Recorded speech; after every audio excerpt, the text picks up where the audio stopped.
नमस्कार दोस्तों, आइए सुने कहानी अनब्याही पीर, जिसकी लेखिका है मालती जोशी जी।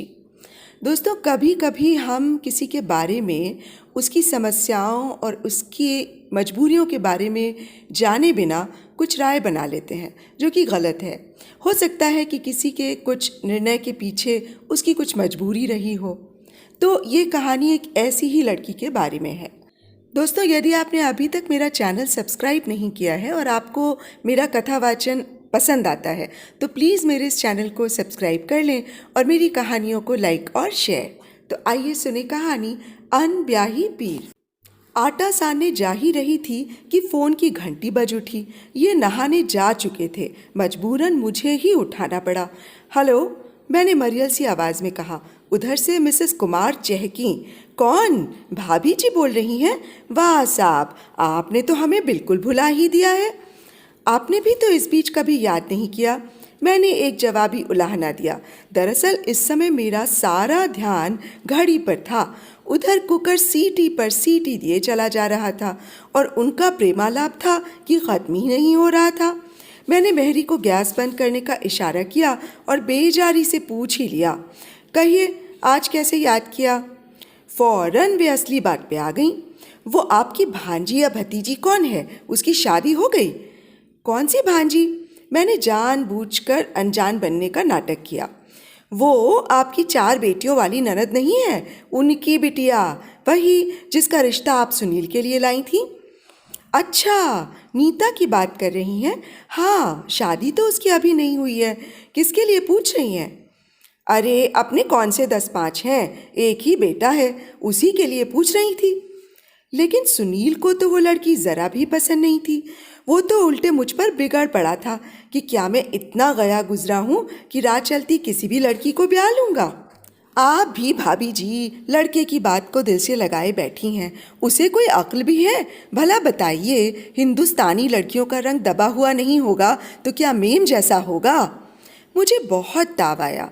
उस समय तो ये श्रीमती जी ही सबसे ज़्यादा मीन मेक निकाल रही थीं। अब कैसी भली बन रही हैं। उसी समय ये बाथरूम से निकले। मैंने पीछा छुड़ाते हुए कहा, मिसेस कुमार, 10:15 हो रहे हैं, इन्हें खाना दे दूं, फिर दोपहर में इत्मीनान से बात करेंगे। किसका फ़ोन था? इन्होंने पूछा। मिसेस कुमार का, मैंने लापरवाही से कहा। क्या कह रही थीं? अरे यूं ही इधर उधर की हाँक रही थीं। पता नहीं लोगों को सुबह सुबह इतना वक्त कैसे मिल जाता है, यहाँ तो सांस लेने की फुर्सत नहीं मिलती। असली बात मैं जानबूझकर छुपा गई थी, नहीं तो ये अभी भागे भागे अपनी जिज्जी के पास पहुंच जाते। इस रिश्ते के गोरख धंधे में पिछली बार इन कुमार लोगों ने इतने कटु अनुभव दिए थे कि फिर से उन्हें दोहराने का मन नहीं था।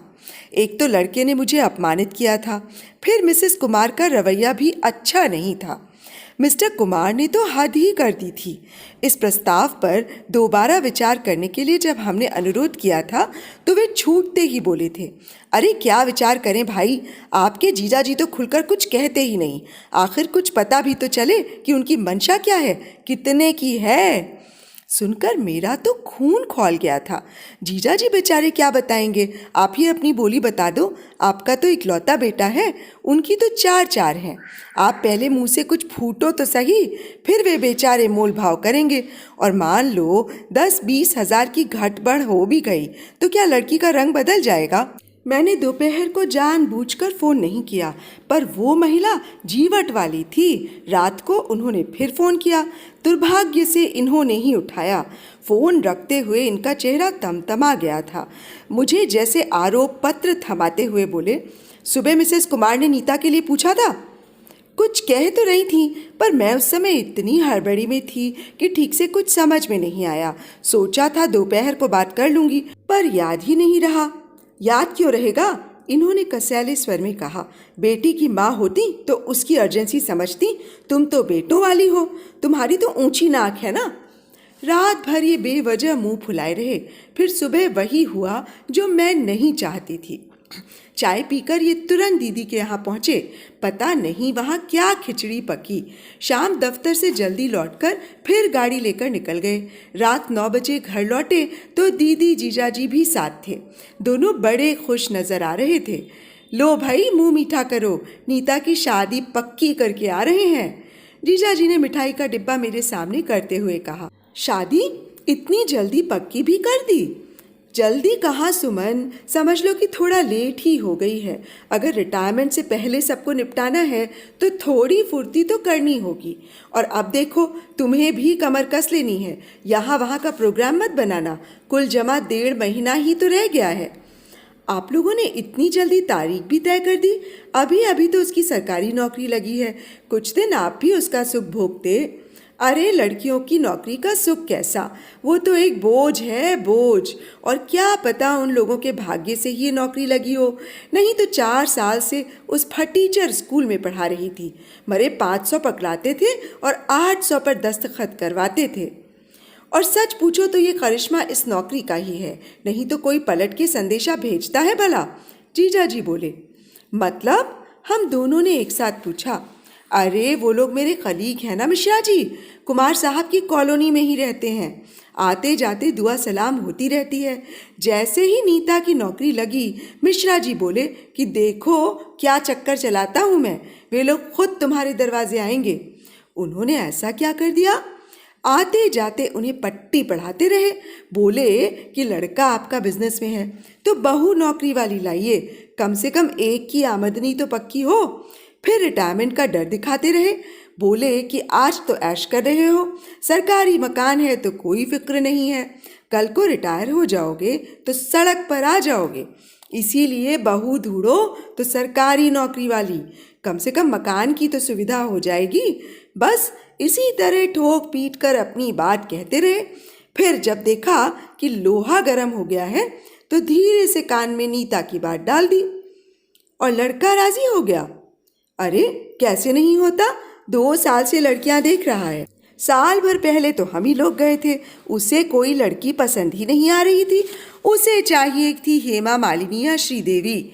अब ये हेमा मालिनियाँ क्या ऐसे टुटपुंजियों से शादी करती हैं? उन्हें चाहिए डॉक्टर इंजीनियर। माँ बाप ने साफ कह दिया, हाँ करते हो तो यहाँ बात चलाते हैं, नहीं तो तुम्हारी तुम जानो। आखिर हमें बेटियों की भी शादी करनी है, तुम्हारे पीछे कब तक हलकान होते रहें। बस अल्टीमेटम मिलते ही हजरत सीधे रास्ते पर आ गए। आपने एक बार नीता से तो पूछ लिया होता, मैंने दबी जुबान से कहा। कमाल करती हो बहू, क्या इतना बड़ा कदम हम उसकी मर्जी के बिना उठा सकते थे? और वो हमारा वाला ज़माना थोड़े ही रहा है कि जिसके साथ माँ बाप ने हाथ दिया चुपचाप चले गए। मैं अपना सा मुंह लेकर रह गई। नीतू पर गुस्सा आ रहा था, शादी के लिए मरी जा रही हो जैसे। अरे एक बार मना करके तो देखती, बच्चों को पता तो चलता कि किसी के द्वारा नकारे जाने की पीड़ा कैसी होती है। मैं मन ही मन उबल रही थी, पर अपना आक्रोश प्रकट करने का कोई साधन नहीं था। सब लोग शादी की तैयारी में आकंठ डूब गए थे। नीतू के मामा भी। मेरी नाखुशी से किसी को कोई सरोकार नहीं था। उस उत्साह को देख देख कर मुझे आश्चर्य हो रहा था। साल भर पहले इन्हीं लोगों ने नीता के रंग रूप की छीछा लेदर करके टका सा जवाब दे दिया था। उसकी नौकरी की भनक लगते ही खुद उन्हीं लोगों ने प्रस्ताव भिजवाया है।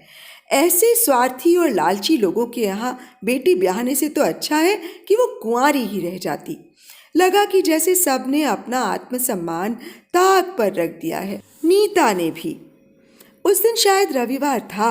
दोपहर को रसोई समेट कर लेटी ही थी कि कॉल बेल बजी। भुन भुनाते हुए दरवाज़ा खोला। सामने नीता खड़ी थी। महारानी, इतनी धूप में कहाँ से चली आ रही हो? मैंने बेजान सा स्वागत किया। ज़रा बाजार तक गई थी, उसने बेवजह शर्माते हुए कहा। फिर इत्मीनान से सोफे पर बैठकर उसने थैले में से कार्डबोर्ड का एक बड़ा सा डिब्बा निकाला। उसमें सफ़ेद झक ऊन के 10 गोले थे। मैंने प्लास्टिक के बैग को ध्यान से देखा। उस पर शहर की सबसे बड़ी और महंगी दुकान का नाम था। दीदी की चारों लड़कियां सिलाई बुनाई में बड़ी होशियार हैं, पर उन्हें हमेशा फेरी वालों के ऊन पर ही संतोष करना पड़ता है। इतनी महंगी दुकान का तो वे सपना भी नहीं देख सकती। लगता है शादी की खुशी में नीता ने लंबी उड़ान भरी है। कार्डिगन बुन रही हो? जी नहीं, पुलोवर, उसने फिर शर्म से लाल होते हुए कहा। मुझे अपनी ही बेवकूफ़ी पर तरस आ गया। ये तो मुझे ऊन का रंग और नीता का चेहरा देखकर ही समझ लेना चाहिए था कि ये भावी पति के लिए तोहफा तैयार किया जा रहा था। पता नहीं सब लड़कियां होने वाले दूल्हे के लिए सफ़ेद स्वेटर ही क्यों बुनती हैं। शायद इसलिए कि फिर बाकी जिंदगी में ऐसी धवल शुभ्रता कायम रहे न रहे। मामी जी, नीता कह रही थी, वो जो पिछले साल आपने कुड़ाल का स्वेटर बनाया था, उसकी डिज़ाइन याद है? अपने घर के डिज़ाइन रिपीट करना मुझे कभी अच्छा नहीं लगा, पर नीता को मैं मना नहीं कर सकी। 13 लाइनों वाला मुश्किल पैटर्न था, पर उसने 1-2 बार में ही सीख लिया। फिर मुझसे फंदे भी डलवा लिए और एकदम उठकर खड़ी हो गई। अब चलूंगी मामी जी। अरे वाह, ये अच्छी शराफत है। एक तो मेरी नींद खराब की, अब ये भी नहीं कि एक कप चाय ही पिला कर जाती। बेचारी फौरन किचन में चली गई। जब तक चाय बनी मैंने उसके लिए नाश्ता लगा दिया, पर मैंने देखा कि खाने में उसका ज़रा भी ध्यान नहीं था। वो बस कुतर रही थी। शायद उसे घर जाकर स्वेटर शुरू करने की अधीरता हो। इतने दिनों से मेरे मन में जो बात उमड़ घुमड़ रही थी, उसे कहने का आज ही मौका था। आज उसके मामा भी घर पर नहीं थे और बच्चे भी नहीं थे। नीता, मेरे गंभीर स्वर से वो एकदम चौंक पड़ी। टुकुर टुकुर मुझे देखती रही। नीता, हम तुमसे बहुत नाराज़ हैं। क्यों मामी जी? मैंने कभी सोचा भी नहीं था कि तुम इस शादी के लिए हाँ कर दोगी। पिछले साल इन्हीं लोगों ने तुम्हारा अपमान किया था। कम से कम एक बार इनकार का मुंह तोड़ जवाब तो देती। कोई भी स्वाभिमानी लड़की यही करती। सच बताओ, क्या शादी तुम्हारे लिए इतनी ज़रूरी थी कि उसके लिए तुमने आत्मसम्मान को भी ताक पर रख दिया? या सेल्फ रिस्पेक्ट का तुम्हारे लिए कोई महत्व ही नहीं है? बेचारी नीता सिर झुकाए चुपचाप मेरा भाषण सुनती रही। मैं दीदी जीजाजी को दोष नहीं देती, उनकी अपनी समस्याएं हैं, विवशताएं भी हैं, पर तुम तो तनकर खड़ी हो सकती थी। अब तो तुम अपने पैरों पर खड़ी हो, किसी की मोहताज भी नहीं हो, पर तुम तो इस शादी के नाम से ऐसे उमग रही हो कि देखकर तरस आता है।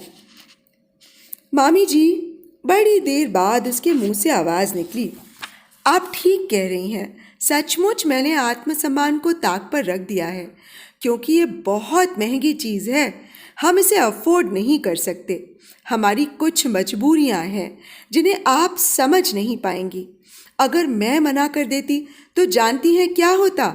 मेरी कुंडली और फोटो लेकर पापा कल से फिर चप्पल चटखाते घूमते, 10 लोगों की चिरौरी करते, 10 लोगों की झिड़कियाँ खाते, 10-20 लोगों के सामने मेरा प्रदर्शन और होता, 10-20 नकार और झेलने पड़ते। मेरे शादी न करने से ही समस्या हल हो जाती तो मैं खुशी से कुंवारी रह लेती, पर मेरे मना करते ही घर में कोहराम मच जाता। पापा का बीपी बढ़ जाता, माँ रो रो कर घर भर देती, बहनों की शादी में भी 100 व्यवधान खड़े हो जाते। इसलिए मुझे मन पे पत्थर रखकर ये अपमान का घूंट पीना पड़ा है। शायद यही हम जैसों की नियति है, और आप जिसे मेरा उमगना समझ रही है ना, वो तो एक राहत का एहसास भर है। अपने माँ बाप का कम से कम एक बोझ तो मैंने कम कर दिया है ना। उन्हें कुछ दिनों के लिए तो तनाव से मुक्ति दे ही दी है। कहते कहते उसका गला भर आया। अपना सारा सामान समेटकर वो एक झटके के साथ उठ खड़ी हुई और चल दी। उसने एक बार भी पीछे मुड़कर नहीं देखा, न ही मैं उसे आवाज़ दे सकी। उसके जाने के बाद बड़ी देर तक मैं पत्थर बनी कमरे में बैठी रही। मन ही मन में अपने को बार बार कोस रही थी कि क्यों मैंने उसकी दुखती रग पर उंगली रखी, क्यों उसके सुख का स्वाद कसैला किया। तो अभी आप सुन रहे थे मालती जोशी जी द्वारा लिखित एक कहानी अनब्याही पीर। तो देखा दोस्तों, किस तरह मध्यम वर्गीय लड़की को अपने सपने, अपनी उम्मीदें, यहाँ तक कि आत्मसम्मान तक ताक पर रख कर शादी के लिए हाँ करनी पड़ती है। और किस लिए? सिर्फ इसलिए कि उनके माँ बाप को उनकी जिम्मेदारी से मुक्ति मिले। शादी जैसा महत्वपूर्ण निर्णय जिस पर ज़िंदगी का दारोमदार होता है, वो भी इस तरीके से लिया जाए तो ये कितनी अफसोसजनक बात है। आपके बहुमूल्य समय के लिए आप सबका बहुत बहुत धन्यवाद। अब मुझे इजाज़त दीजिए, कल फिर एक नई कहानी के साथ आप सबके सम्मुख हाजिर हो जाऊंगी। नमस्कार।